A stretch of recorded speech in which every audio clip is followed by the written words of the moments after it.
Hello everyone, a very warm welcome to my channel Success Drivers by Deepti. In my today's video, we are going to learn about Unit 6 from NES 102. So name of Unit 6 here is Problems Associated with Creative and Gifted Children. So let's begin and learn about the creative children.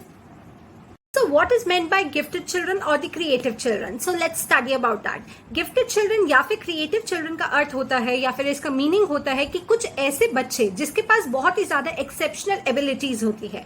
So these are basically the exceptional individuals. ऐसे individuals जो ज्यादातर आपको नहीं मिलते हैं, but अगर मिलते हैं तो वो prodigy की तरह होते हैं, यानी कि उनके पास बहुत सारी ऐसी skills होती है, abilities होती है जो कि superior होती है, जो कि extreme होती है as compared to a normal child. So basically this is called as a gifted individual or a creative individual. तो अभी Havig-Hearst ने हमें एक definition दी है जो कि हम पढ़ने जा रहे हैं.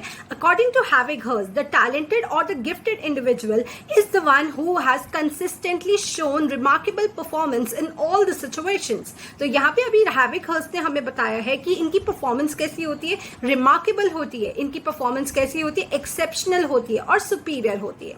So gifted individuals कौन होते हैं? ऐसे individuals जो कि superior quality show करते हैं, जो कि एक्सेप्शनल होते हैं. Gifted individuals always exhibit the superior performance in some area. तो इनके अंदर कुछ ऐसे डोमेन्स होते हैं जहां पे ये बच्चे जो होते हैं वो बहुत अच्छा परफॉर्म करके दिखाते हैं. So basically they are exceptional, superior and extreme in abilities. So this is all about the gifted individuals. Now coming to the next topic, which is the characteristics of the gifted individual. यहाँ पे अभी हम 6 characteristics के बारे में पढ़ेंगे, 6 characteristics के बारे में पढ़ेंगे जो कि आपकी बहुत हेल्प करेंगे किसी भी आंसर को फॉर्म करने के लिए. So gifted individuals के अंदर 6 ऐसी abilities होती है जो कि हमें जानना बहुत जरूरी है. So the first ability we are going to talk about is the general intellectual ability. So intellectual का क्या मतलब होता है? Intelligence. तो basically यहाँ पे क्या होता है? General intellectual ability जिन बच्चों के अंदर होती है वो कैसे बिहेव करते हैं, उनकी लैंग्वेज पे कमांड बहुत अच्छी होती है, साथ ही साथ में वो रीजनिंग अच्छे से करना जानते हैं, प्रॉब्लम सॉल्विंग और मेमोरी उनकी कमाल की होती है. So this is called as gifted individual. The second point here states specific academic ability, यानी कि उनका कोई ना कोई ऐसा सब्जेक्ट बहुत ही परफेक्ट होता है, इतना अमेजिंग होता है कि आप इसका अंदाजा भी नहीं लगा सकते. So let's take an example. कोई ऐसा इंडिविजुअल जो मैथ्स के हर प्रॉब्लम को अच्छे से सॉल्व कर सकता है. जैसे कि अगर आप सभी को याद हो 3 इडियट्स के अंदर क्या हुआ था, रणछोड़ दास चांचर जो थे उन्होंने बहुत ही अच्छी एबिलिटीज शो की थी, ड्यू टू विच उनको प्रमोट कर दिया गया था कि ये बच्चा सेकंड का नहीं है, ये 4th का बच्चा होना चाहिए था. सो बेसिकली ऐसे बच्चों के अंदर क्या होता है, उनकी एकेडमिक एबिलिटीज जो होती है वो बहुत ही ज्यादा अच्छी होती है. Second point is covered here.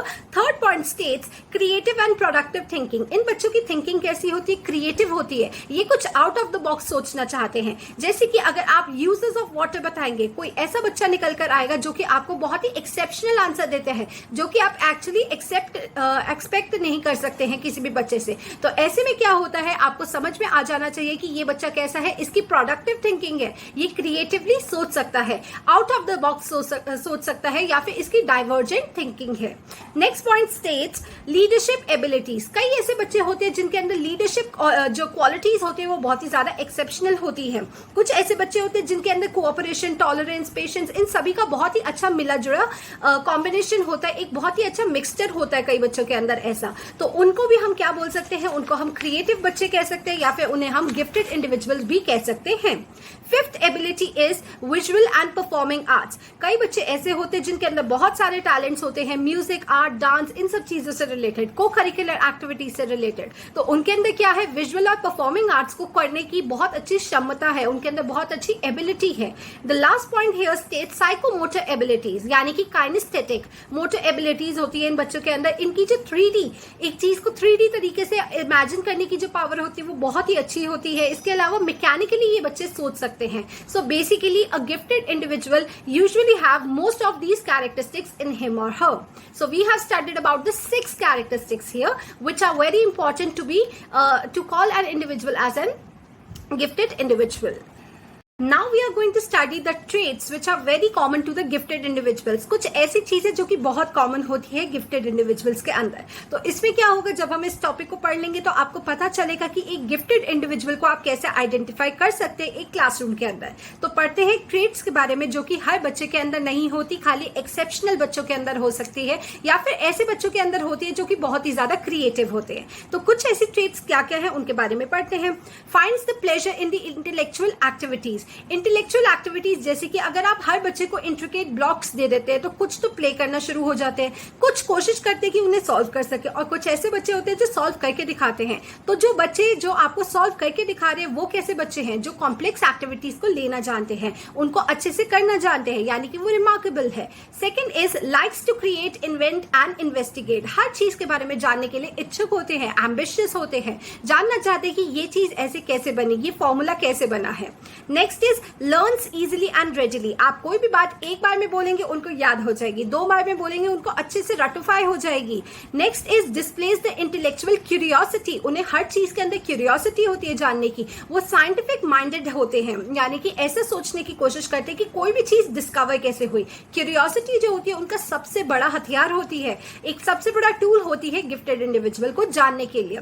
Next point states explores the special interest with great depth. ऐसा होता है हम क्लास के अंदर कुछ लिमिटेड नॉलेज ही दे पाते हैं, तो कई ऐसे बच्चे निकल कर आते हैं जो कि गूगल पे जाके उसी चीज को सर्च करते हैं. जैसे कि अगर मैं अभी आपको एक फैक्ट बताती हूँ, इस दुनिया का जो सबसे महंगा चीज है वो कहाँ पे प्रोड्यूस होता है, प्यूर डंकी की मिल्क से होता है ये प्रोड्यूस. अब कई बच्चे जो होंगे वो अभी ही इस बात को लिमिट कर लेंगे, रटिफाई करेंगे और बात खत्म हो जाएगी. बट कई ऐसे बच्चे होंगे जो इसके बारे में डिटेल में इंफॉर्मेशन छांटेंगे, जो कि इन डेप्थ देखेंगे इस चीज के बारे में. तो वो बच्चे कैसे होते हैं, रिमार्केबल होते हैं, क्रिएटिव होते हैं. Next point states uses the vocabulary superior in quality. अगर आप उन बच्चों को 5 वर्ड्स अ डे देते हैं तो वो 5 के 10 करके आपको बताएंगे, सिनोनिम्स याद करेंगे, एंटोनिम्स याद करेंगे. वो बहुत ही ज्यादा क्रिएटिव होते हैं.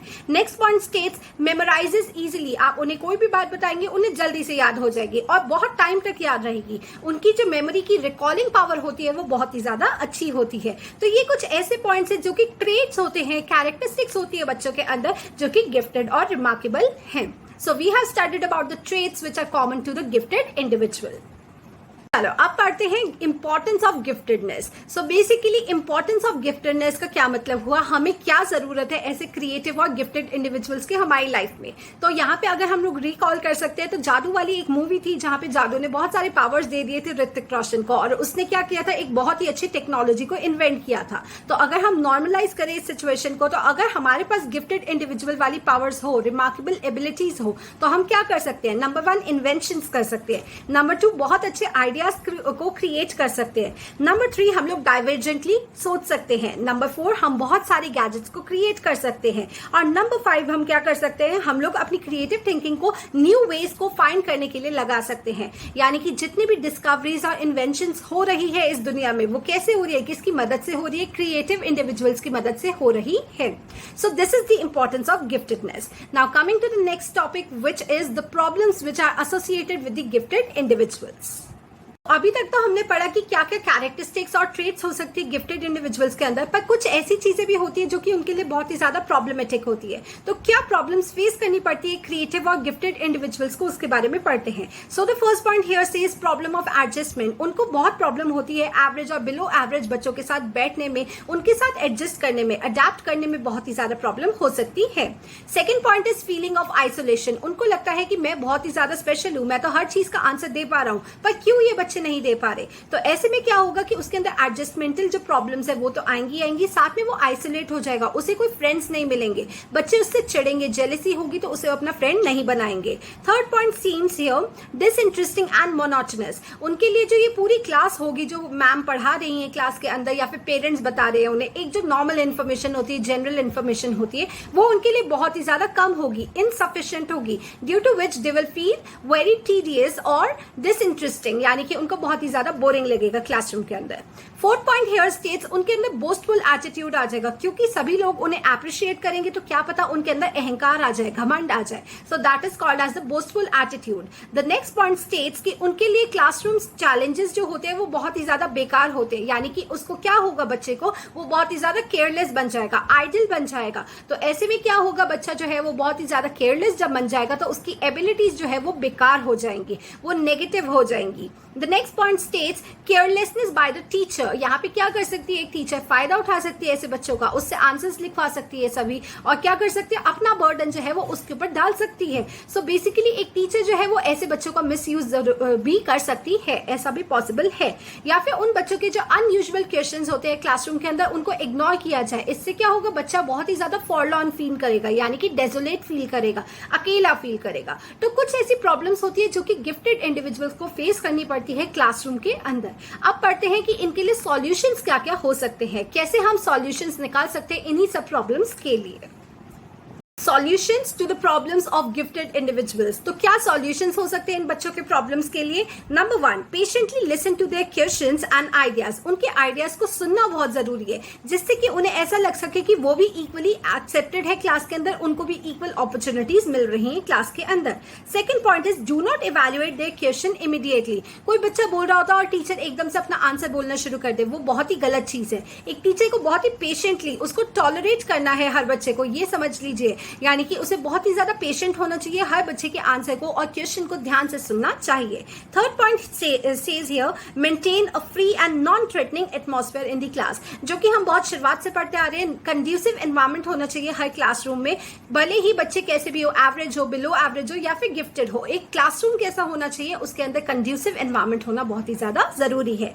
Next point that is the fourth point here is guide them in different ways. आप उन्हें कैसे गाइड कर सकते हैं, उन्हें कुछ स्पेशल असाइनमेंट्स दे सकते हैं, इससे क्या होगा, उनका टाइम जो होगा वो यूटिलाइज होगा। या फिर उन्हें आप कह सकते हैं कि आपको इस बारे में इंफॉर्मेशन फाइंड करनी है और उनको कुछ लिखने के लिए दे सकते हैं। तो इस तरीके से उस बच्चे की एबिलिटीज को हम यूटिलाइज कर सकते हैं। Next point is suggest some special programmes. कुछ ऐसी एक्टिविटीज आजकल चली हुई हैं, जैसे कि व्हाइट हैट जो अभी चला हुआ है उसके अंदर कोडिंग सिखाई जा रही है। तो यहाँ पे क्या हो रहा है, जो रिमार्केबल बच्चे हैं वो लोग कोडिंग सीख सकते हैं, उनके लिए बहुत ही ज्यादा आसान होगा। या फिर वैदिक मैथ्स या फिर रूबिक क्यूब जैसी जो एक्टिविटीज चल रही है, स्पेशल प्रोग्राम्स चल रहे हैं, इनके अंदर बच्चों को अगर हम एनरोल करते हैं तो उनकी एबिलिटीज को हम यूटिलाइज कर सकते हैं। The last point is giving equal and ample opportunities to these children to express themselves. तो इन बच्चों को जो है हम लोग इंस्पायर कर सकते हैं। कैसे इंस्पायर करेंगे, उनको अपॉर्चुनिटीज देनी चाहिए हमें ज्यादा से ज्यादा, ताकि वो अपने आप को एक्सप्रेस कर सके। तो इस तरीके से हम लोग सॉल्यूशंस फाइंड कर सकते हैं उन्हीं उनकी जो हर प्रॉब्लम है उसके लिए हर एक सॉल्यूशन को हम लोग अप्लाई कर सकते हैं क्लासरूम के अंदर। Now coming on the last topic of this unit, which is the methods of promoting the giftedness as well as the creativity. तो अभी हम पढ़ेंगे कि अगर हम चाहते हैं एक एवरेज बच्चा जो है या फिर अबव एवरेज बच्चा जो है उसके अंदर भी यही सब रिमार्केबल एबिलिटीज आ सके, तो हमें एज अ टीचर क्या क्या करना चाहिए। तो अभी इसके बारे में पढ़ते हैं और promoting the giftedness and promoting the creativity के बारे में स्टडी करते हैं। So firstly we are going to study about the promoting giftedness. आप कैसे गिफ्टेडनेस को प्रमोट कर सकते हैं अपनी क्लास के अंदर। नंबर 1, रेफरेंस बुक्स का आपको यूज करना चाहिए। रेफरेंस बुक्स के अंदर क्या होता है, एनसीईआरटी के बाहर का भी सिलेबस होता है, जैसे कि कई सारी ऐसी बुक्स है, रत्ना सागर की बुक्स है, या फिर जो भी प्राइवेट पब्लिकेशंस होती है, वाइवा एजुकेशन हो गई या फिर कैम्ब्रिज हो गई। तो इस तरीके की जो बुक्स होती है इनके अंदर बहुत सारी इंफॉर्मेशन होती है, इन डेप्थ इंफॉर्मेशन होती है। तो आप ऐसी रेफरेंस बुक्स को यूज कर सकते हैं क्लासरूम के अंदर। Next point states answering the examination papers of succeeding classes. ऐसा कर सकते हैं जो बच्चे, अगर हम लोग चाहते हैं कि ये बच्चा थोड़ा सा और आगे का लेवल कर सकता है, तो ऐसे बच्चों को नेक्स्ट क्लास के जो इजी पेपर्स है या फिर असाइनमेंट्स है वो हम उन बच्चों को दे सकते हैं, ताकि उनका टाइम अच्छे से यूटिलाइज हो सके। Next point is enrichment material, जैसे कि कोई भी मैगजीन्स होती है जो स्पेशली आजकल टाइम्स ऑफ इंडिया के साथ आ रही है, ब्रांच, तो बेसिकली हम ऐसी मैगजीन्स बच्चों को दे सकते हैं, या फिर न्यूज़पेपर्स भी दे सकते हैं, जैसे कि द हिंदू। तो द हिंदू के अंदर वोकैबुलरी जो होती है वो बहुत ही ज्यादा एक्सीलेंट है। सो ऐसी चीजें अगर हम लोग बच्चे को देते हैं तो उससे क्या होता है, उनके अंदर बहुत सारी एबिलिटीज आ सकती है। नेक्स्ट पॉइंट इज उनको बहुत सारे प्रोग्राम्स के अंदर इन्वॉल्व करना, जैसे कि अभी हम लोगों ने पहले बात की, पर्सनालिटी डेवलपमेंट का प्रोग्राम हो सकता है, इंग्लिश स्पीकिंग का हो सकता है, रूबिक क्यूब का हो सकता है, कोडिंग का एटसेट्रा। ये सब प्रोग्राम्स के अंदर बच्चों को इन्वॉल्व करना बहुत ही ज्यादा जरूरी है।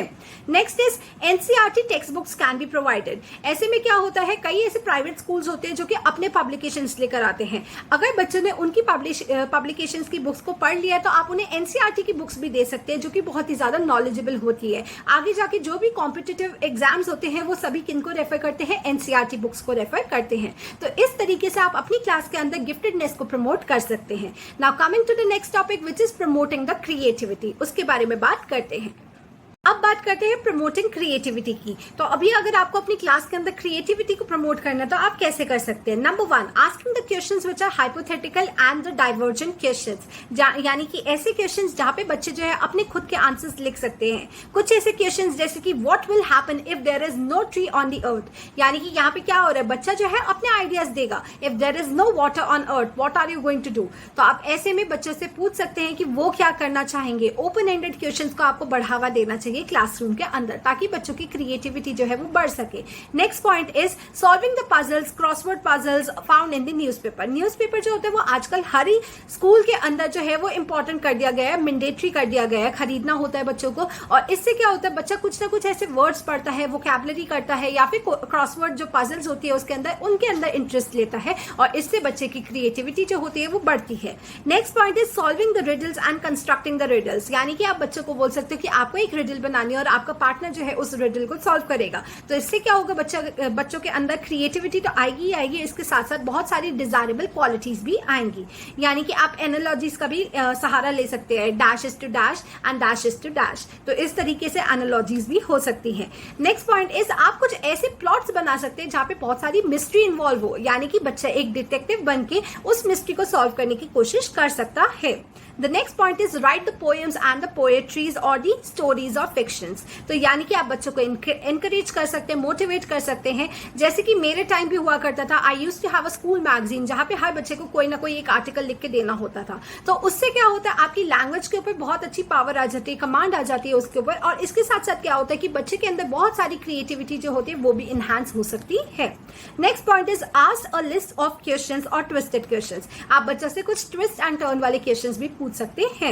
Last point is creating a gadget और अ मॉड्यूल। तो यानी कि यहाँ पे क्या हो रहा है, हमारे स्कूल के अंदर ये चीज भी हुआ करती थी, वर्क एक्सपीरियंस का एक पीरियड होता था जहाँ पे एक होता था साइंस क्लब। तो साइंस क्लब के अंदर जो होता है बच्चों को वॉल्केनो बनाना सिखाया या फिर कोई भी गैजेट को इन्वेंट करना सिखाया। तो ऐसी बेसिक चीजें जो है हम बच्चों को इन्वॉल्व कर सकते हैं इन सब चीजों के अंदर, ताकि उनकी क्रिएटिविटी जो है वो अच्छे से बढ़ सके। तो अब यहाँ पे हमारी यूनिट जो है वो खत्म हो गई है।